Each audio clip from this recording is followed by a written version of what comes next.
Well, we've got one of my favorite beer styles, Russ. Hazy IPA. I could not believe it when he picked this. I have a reason for that, Okay. believe it or not.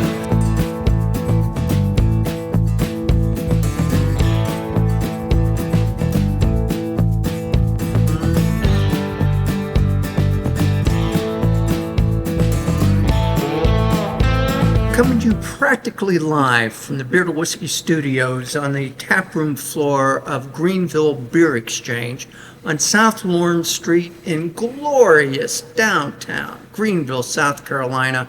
I'm Russ Heaps, and welcome to this episode of Big John in 5. It's where I get my good buddy here, Big John Richards, to pick a beer from one of GBX's 22 taps or hundreds of cans and bottles in their retail store that you may be able to see behind us here.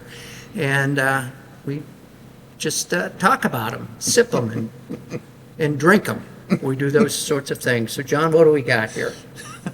Don't forget kibitzing. And we kibitz. We do kibitz. We do something that begins with a K. Well, we've got one of my favorite beer styles, Russ. Hazy IPA. I could not believe it when he picked this. I have a reason for that, Okay. believe it or not. All right. It's because this beer is delicious. Who would have thunk a hazy IPA? I know. It's from Hopfly Brewing, which is currently, I guess, headquartered in Charlotte. They opened in Rocky Mount. I just found this out doing homework today. Try and get some of their history for you. And that was 2017. And then, so Rocky Mount's like 45 miles east of Raleigh. So good end to eastern North Carolina. But in 2022, they moved their primary brewing to Charlotte. They got run out of Rocky Mount? Well, no, they're still there, apparently. But they've grown enough that they need to do that. And they're still only in North and South Carolina. You can still only get them in the Carolinas. But Rocky Mount, that is correct. Hopfly, I think, is making some of the best hoppy beers in the country right now. The last year or so, I have started paying. I mean, honestly, when they first came to South Carolina, which probably was around 2022, I was like, cool, another brewery out of Charlotte. This should be fun. Yeah. And I mean, they didn't catch my attention right at first, but I also didn't pay a ton of attention. And then when I started really tasting their beers and getting, acquainted with them properly, man, they are doing some magnificent stuff. When you became intimate with them? Yeah, I'll go with that. Yeah. And their hazy IPAs caught my attention first. I was like, wow, these are not bad. These aren't bad. And I started brewing some West Coast IPAs, and I was like, all right, let's see. And they killed it. It is incredibly hard to find good West Coast IPA right now. Very few people have figured out how to crack the code that we cracked 30 years ago to make good West Coast IPAs. But for some reason, people can't brew them anymore. And these guys are killing it. They're absolutely killing it. And having this on draft and having Hopfly and getting to talk about it made me happy enough that I went and poured myself a hazy IPA on purpose. Oh, you wanted to talk about the brewery. I did. And the fact that they're making great beers. And this is one of them. And this is a big 9% double IPA. I mean, this is a big boy. But it's... How many calories do you think's in this little glass? Probably just the side of 1,000. Yay! But super good, super clean. I'm really excited to sit down and spend a little bit more time with it, even than I did working here, because I'll go back there and if there's something new on, I'll try an ounce of it, and then sometimes I don't get to try any more than that because the thing's gone before I get the chance to sit down and have a pint with it. Do you think you'd run into that with a hazy IPA, that it would be gone before you got to try it again? Very possibly. Really? Yeah. People really, really like hazy IPAs, which is why everyone started brewing them and forgot how to brew IPA. Ah, okay. All right. So let's taste this thing. Text Miss Lily. Come on.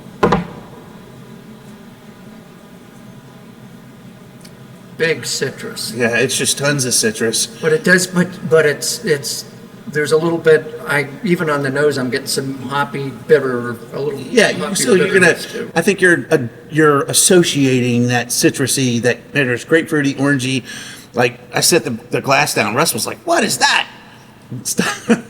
I couldn't believe it. Making fun of me, but stuck his nose in it and went, "Orange juice." I'm like, "Yeah, that's what it is." It smells really citrusy.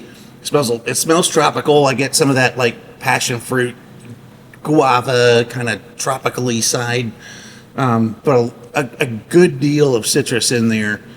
It's big and it feels big, and rightfully so, but it doesn't feel chunky or chalky or acrid or acidic or Syrupy. or any of those. I Yeah. mean, it's clean. I mean, you can't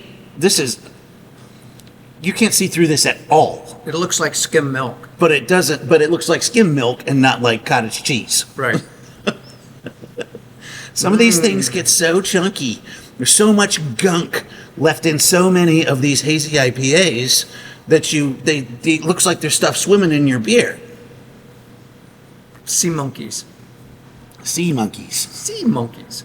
Man, that thing is so clean. It I is. finally just took a sip of it, and it's making my mouth water. It is so clean.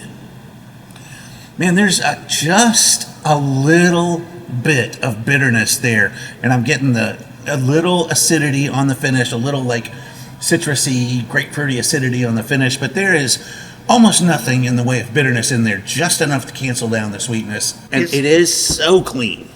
Is there any lactose in there? I doubt it. I'm getting a little. There might be. There's some of. It's silky smooth. Like there might be some lactose in there. I do not think they called this a milkshake or a lactose IPA, Right. which is what most people are calling those things if they do that. So I'd suspect if there is lactose in here, it's just a light smattering, but it's 9%. So there's plenty of residual sugar and sweetness from the alcohol in there. Right. No need to throw lactose in a beer like this to make it taste sweet. I like the finish on this a lot. It is more of a regular, more of a California IPA finish that sort of Well, leaves you wanting It's dry. to take another, yeah. It's supposed to be dry. And one of the reasons I think they're hitting the nail on the head so much with these beers is they're balanced. They're clean. There is sweetness up front. There is a little acidity and a little bitterness in the finish. You're right, it's dry and it leaves me wanting more, and I keep having to, my salivary glands keep activating every time I finish a sip because it's like, ooh, it's dry. It really wants to